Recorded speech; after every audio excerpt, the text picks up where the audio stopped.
So ito na tayo sa kanyang timing gear, no?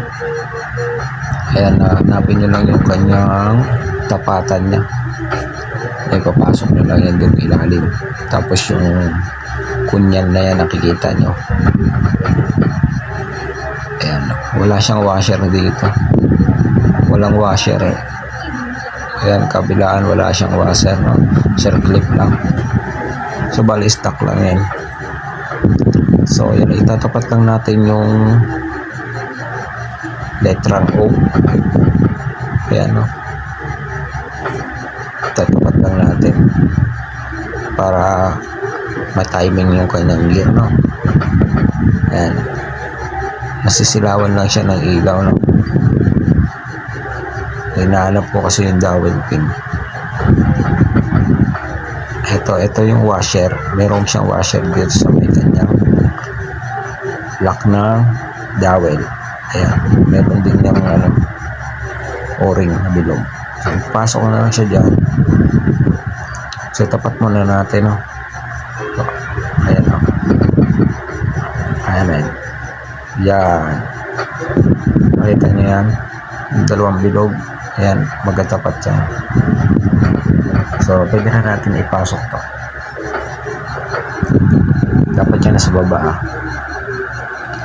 Ayan, yung parang hindi, dapat yan nasa baba. Yan, dapat sa baba yan. Papaikutin mo yan. Ayan. Tapos mayroon din diyang spring na ilalagay.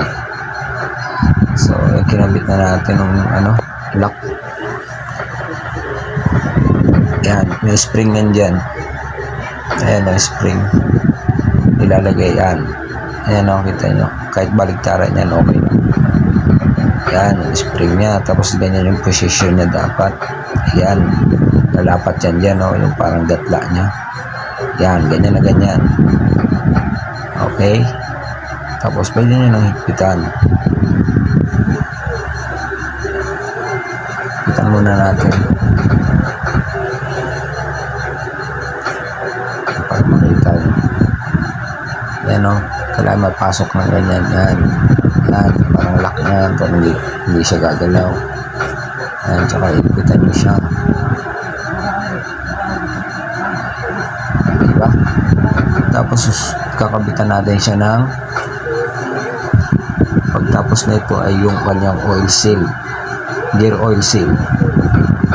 No? Ayan. So ganyan siya, no? Paikutin natin. Yan, suabe, smooth. Okay na. So ito naman yung kanyang oil seal, no? 70 pesos lang yan, pero may mas mahal pa dyan. So budget mo lang tayo. Ayan, 3450 NGK 19. Ayan, okay, dala nyo na sample sa shop. Hindi yan pinupukpok, ha. Hindi yan pinupukpok. Masisira yan. Yan.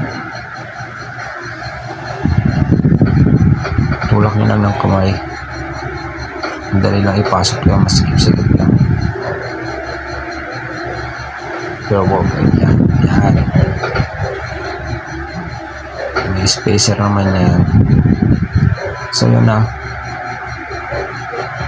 So next natin ay itong kanyang magneto. Yan. Pasok mo lang siya ng ganyan. Sabay nyo na, pwede rin hindi. Yung gatla, ayan yung butas na yun. Ipapasok ko na rin yan doon sa kanal niya. Bali impact drive yung gagamitin natin dyan para mas madali. Yan. Diyan lang yan. Yan. Tatapat mo yung gatla dyan. Doon sa may butas na yan. Para siya sumakto. Tapos pwede nyo na siyang lagyan ng lock. Yan na. Para mabilis tayo.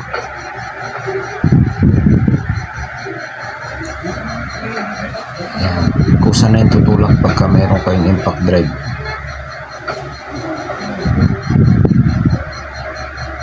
Yan o. 12.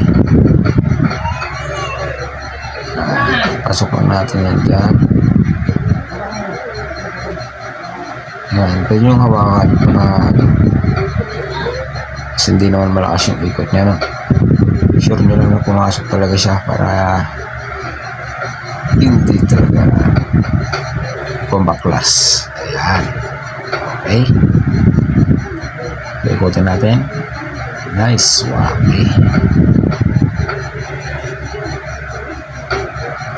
So, may gasket na tayo dito, no? Bali, isa lang yung dowel pin yan dyan. Pero dalawa yung kanyang lalagyanan. Yung tinanggal natin kasi yan, isa lang. Tapos, pag natin kalimutan yung neutral indicator, ayan, may kulay dilaw na parang maliit dyan. Ipapasok natin yan doon sa may butas. Ito. Yan, dyan. Pakita ko sa inyo, ha. Yan. Diyan nyo siya ipapasok. Yan. Malalim yan eh. Nagtataka ako ba't pumasok sumagad. Yan. Tapos yung binaon ko siya, ayan, bumabaon siya. Alam ko, sumasagad yan eh. Masyadong malalim yung butas na dyan.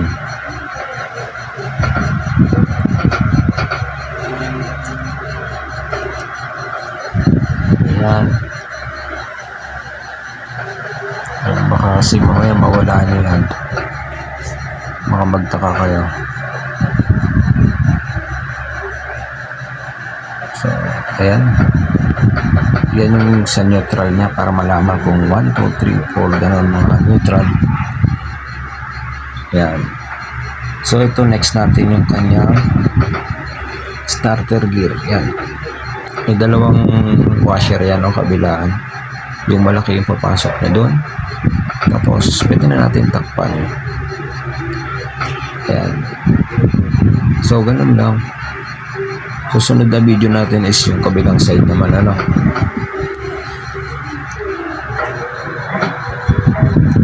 Ayan.